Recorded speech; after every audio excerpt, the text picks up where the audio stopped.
కుంభకోణాలు అందులో చిదంబరం టైంలో జరిగిన అతిపెద్ద కుంభకోణం ఒక్కసారి చాడా శాస్త్రి గారి ఒపీనియన్ ఒకసారి చూద్దాం. భారత కరెన్సీ పాత నోట్లలో సెక్యూరిటీ కోసం నోటు మీద పడే వెలుతురు బట్టి రంగులు మారే గీత ఉంటుంది. దీన్ని exclusive colour shift security thread అంటారు. దీన్ని సరఫరా చేయడంలో సందేహాస్పద పద్ధతులను అనుసరించారు అనే ఆరోపణలపై మాజీ ఆర్థిక కార్యదర్శి అరవింద్ మయారాం మరియు యూకేకి చెందినటువంటి కంపెనీ డీలారూపై సిబిఐ మొన్న ఎఫ్ఐఆర్ దాఖలు చేసిన తర్వాత అరవింద్ ఇంటిపై జరిపిన దాడులో సిబిఐ కొన్ని ముఖ్య పత్రాలు స్వాధీనం చేసుకుంది. అసలు ఈ కరెన్సీ స్కామ్ ఏంటి అంటే అత్యంత కీలకమైనటువంటి అంశం.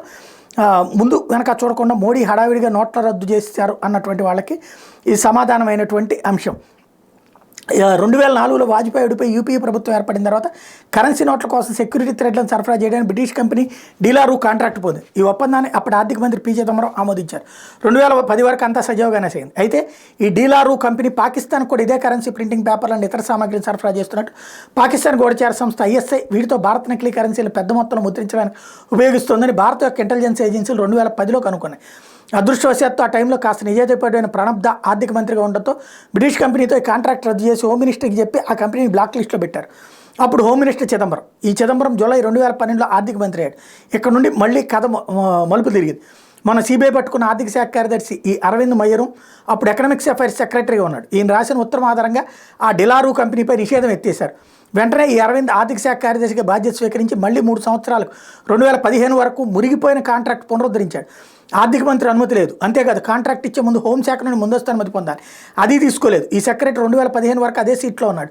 ఒకసారి చూడండి, 2004లో ఆర్థిక మంత్రిగా ఉన్న చిదంబరం ఈ కంపెనీకి కాంట్రాక్ట్ ఇస్తే 2010లో అప్పటి ఆర్థిక మంత్రి ప్రణబ్ ముఖర్జీ సిఫార్సుతో అప్పటి హోంమంత్రి చిదంబరం ఈ కంపెనీని బ్లాక్ లిస్ట్లో పెడితే ఒక సాధారణ ఆర్థిక శాఖ కార్యదర్శి ఆ కంపెనీ మీద నిషేధం ఎత్తేయండి అని సిఫార్సు చేస్తే 2012లో మళ్ళీ చిదంబరం ఆర్థిక మంత్రిగా ఉండగా నిషేధం ఎత్తేశారండి. దీని వెనక సూత్రధారి చిదంబరం.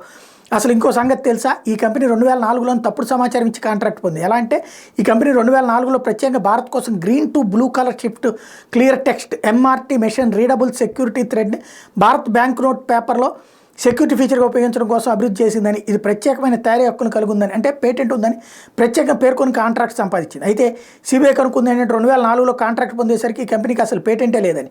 2004లో అప్లై చేస్తే 2011లో పేటెంట్ వచ్చిందని. కానీ ఆర్థిక శాఖ కానీ ఆర్థిక మంత్రి చిదంబరం కానీ పేటెంట్ నిజంగా ఉందా లేదని కాంట్రాక్ట్ ఇచ్చే ముందు 2004లో క్రాస్ చెక్ చేయలేదు. ఇంకా సిబిఐ కనుక్కుంది ఏంటంటే ఈ డీలారూ కంపెనీ తరపున అగ్రిమెంట్లో సంతకం చేసిన అనిల్ రఘుబీర్కి జీతం కాకుండా ఏదో ఆఫ్ షోర్ ఫారిన్ కంపెనీ నుండి 2011లో 8.20 కోట్లు నగదు ముట్టింది. ఎవరివి ఈ ఆఫ్ షోర్ కంపెనీలు? పాక్ ఐఎస్ఐ వేమో.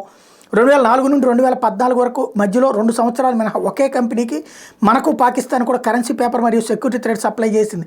బహుశా చిదంబరం సహాయ సహకారాలతో. పాక్ ఐఎస్ఐకి మన దేశ కరెన్సీ దొంగ నోట్లు ప్రింట్ కొట్టి దేశంలోకి వదలడం, ఇస్లామిక్ టెర్రరిస్టులు నక్సల్స్కి ఖలిస్తాన్ ఉగ్రతలకు పంపిణీ చేయడం ఎంత సులువో ఆలోచించండి. దేశంలో ఏవి అసలు నోట్లు ఏవి దొంగ నోట్లు తెలియనంత పక్కాగా దొంగ నోట్ల ప్రింటింగ్ జరిగేది.